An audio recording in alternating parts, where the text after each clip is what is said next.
Ako po si Bienvenido N. Picartal Jr., 46 years old, taxi driver, single parent po ako. Dalawa po yung anak kong babae. Wala po nung sa kabilang stasyon pa po kayo, nakikinig na po ako hanggang sa dito po. Ito po yung pinapakinggan ko po na stasyon nyo. Ayan po yung pinapakinggan ko po lagi tuwing umaga habang bumabiyahe po ako. 105.9 kay DJ Chacha saka po kay Sir Ted Paiman.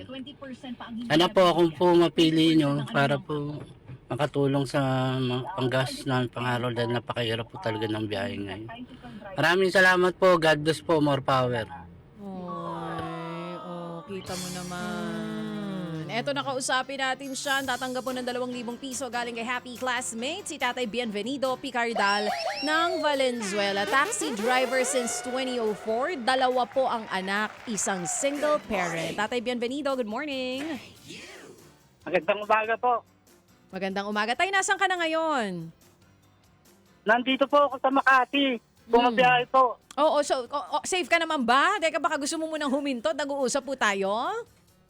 Opo, huminto po muna ako para po makausap kayo. O, sige po. So, may sakay ka po ngayong pasahero? Pasensya na kayo, medyo naluluwa hirap ng biyahe, tapos nanalo ako. Malaking bagay. Sige po. Walang Nako, problema, swerte tatay. naman talaga ni Tatay Bienvenido. Tay, saan mo ba planong gamitin Yes, tong 2,000 piso na matatanggap mo mula kay Happy Classmate? Pambili po ng bigas, saka po pagkain ng mga anak ko. Ikaw ba anong oras Para ka? po may pang-grocery sila. Wala na po kasing kinikita. Oo. Minsan, 300, 400 na lang po, 280. 24 oras, napunta na lang po sa gasolina. Ang inuuwi mo. Magkano ulit ang naiuwi mo? 280? Tama po ba? 300? 280, 300, 400, ma'am. Ilang- Ang gas ko, 25. Ilang oras na biyahe po yon? 24 oras po. Bakit ang sistema nyo ba dyan, yan yung every other day na pasada ng taxi? Opo, ma'am. Yun po. Yung dating 1,213 na full tank, ngayon po, 25 na. Oh, pero yung boundary nyo, magkano? 1,250 po. Minsan, kung magkano na lang po may abot, basta maka-boundary. So nagiging maluwag naman yung operator, hindi na nagiging stricto do sa 1,250 a day. Ilista na lang po siguro pag bumalik po sa magandang sitwasyon, bayaran na lang po yung utang. Tatay, kung gano'n na lang naiuwi mo, tapos nag-aaral po itong dalawang anak nyo. Yung bunso ko po, mag-aaral pa lang po ngayong pasukan. Ilan taon First year college, ilan taon po yung bunso?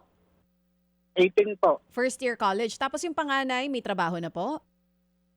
Nagtrabaho po muna. Minsan nag-extra po sa mga event. Okay. Sa Pareho, mga ano po ba? department store. Babae, lalaki po itong mga anak nyo? Puro babae po, ma'am. Nasa akin po sila.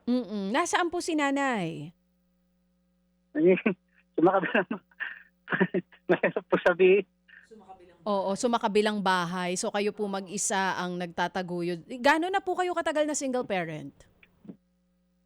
2017 pa, ma'am. 2017 pa. So tay, kung 280 pesos per day na lang ang naiuuwi nyo, paano po yun pag kinakapos kayo? Di ba, pangkain pa, pambayad po sa kuryente, ilaw, yung Wala tubig. nga, ma'am. Nakitisan po muna ako sa mga nanay at tatay ko. Kasi hindi ko na po kaya magbayad ng apartment. Kasi sa kinikita po ngayon, hindi na po makakaipon. Sakto lang po pambayad ng kuryente, tubig. Yun na lang po kaya, tapos pangkain. Tapos kikita ka na po 280, 300 ang araw. Paano po yung pambili na ng bigas sa pagkain? Oo. So itong tinitirhan nyo po sa Valenzuela sa mga magulang ninyo? Opo, pinatira po muna ako sa bahay namin. Kasi nga po, hindi ko na rin po kayang magbayad ng 4K isang buwan. Ilang taon na po itong mga magulang ninyo? Yung mga senior na po, Wala na rin pong trabaho. mga OFW po dati, ma'am, mga nag-retire na. Oo. So, tatay, hindi nyo naiisip na humanap ng iba na lang pagkakakitaan dahil po sa tindi ng taas ng presyo ng diesel ngayon? Ayun nga po, ma'am, gusto ko na rin po maghanap ng wala pa lang po mapasukan kahit po arawan sa mga company o kaya po pabrika na magdadrive na lang po. Gusto mo maging ano na lang, personal driver or company driver? Oh, ma'am, kaso hindi pa po ako maka-apply kasi nga po OFW din po ko kakauwi ko lang ng 2024. Oo. International license pa po yung ginagamit ko. Hindi pa yung normal na lisensya talaga dito? Opo. Paano po yun? Buti pwede kayong mag-drive. Ano po bang kailangan gawin para maging okay na yung lisensya ninyo? Papa-convert na lang po sa Philippine license. May ano po ba yan? May babayaran? Ba't hindi pa po napapa-convert? Wala pa po kasi akong pera, ma'am eh. Magkano po ang kailangan ninyo para mapa-convert po yan? Alam ko po mga 3,000 to 2,000 po ata. Grabe, Para talaga? po Sa LT...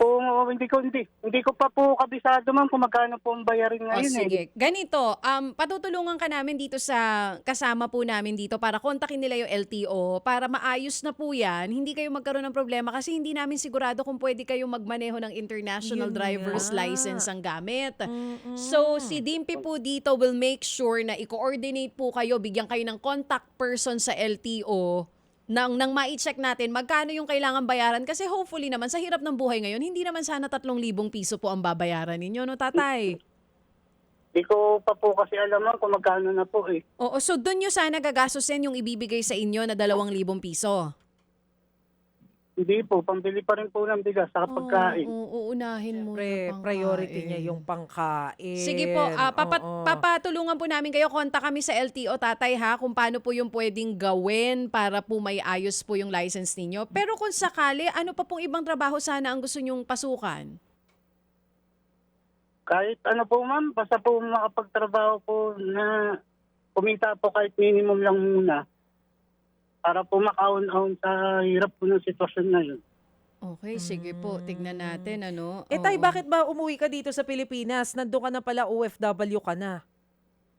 Hindi po nakatapos ng kontrata, ma'am eh. Yung pinagdadrive ko po na estudyante, hindi na po nag-aral sa Saudi. Nag-aral na po sa New York, sa ibang bansa. Wala na daw po kasi akong trabaho. Pinauwi na lang po ako nung Mm. Sa Saudi ka nagtrabaho ng ilang taon? Isang taon lang, ma'am, mahigit. Tas Tapos bumalik na lang po ulit ako sa pagtataxi. Magkano po ang Oo. sinusweldo ninyo sa Saudi noon? Tay, ko okay lang malaman. Sa 20 po, ganyan. Kita mo, Depende sa palitan po, minsan Grabe, nasa 21. Saudi ka na. Lumabas pero ng bansa for 20,000. 20,000 pesos. Ano? Tapos ngayon dito, ang hirap, 24 hours nagda-drive si tatay and then 280 pesos to 300 Grabe, pesos.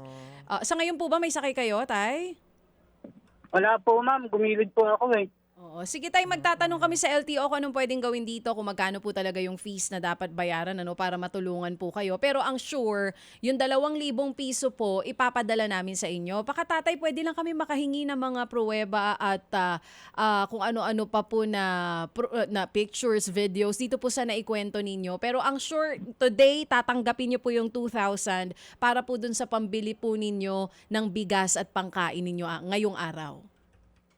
Opo, ma'am. Maraming salamat. God bless po. Thank you din po. Sige, tatay. Pagka may kakilala kami ni Maricel dito na naghahanap po ng driver, Ma'am, iaano namin kayo, Sana po, tatay Bienvenido, Picardal. nga po. Sana po maayos po yung lisensya ko para po makapagtrabaho na maayos. Sige po, sige po. Wala po Oo. talaga akong wala pong pang-ayos eh. Sige po. Ano natin to, tay, ha? Papatanong namin sa LTO kung magkano gagastahin para may ayos na lahat yan. Wala na kayo kailangang isipin po, no? May happy Sige po, anonymous. maraming salamat. Kung may fees man dyan, may happy anonymous na sasagot for sure. So, babalitaan po namin kayo, okay? Opo. Sige po. Basta yung ngayon, pangkain po, pambili nyo ng bigas, kayo na pong bahala doon, tatay. Yes po. Maraming salamat po, DJ Chacha.